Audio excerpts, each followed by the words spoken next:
skúsme trošku odľahčiť situáciu, aby sa Editka uvoľnila, lebo už je dosť napätá od začiatku. Zafantazírujme si trošku. 10 rokov vášho manželstva ste oslávili predvčerom.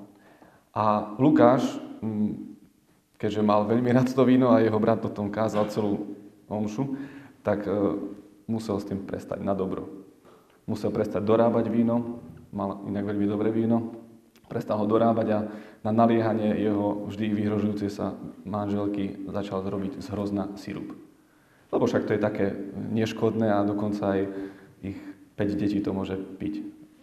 Ja vás chcem iba povzbudiť k tomu, že to, čo máte teraz, tu a teraz, žite na 100%.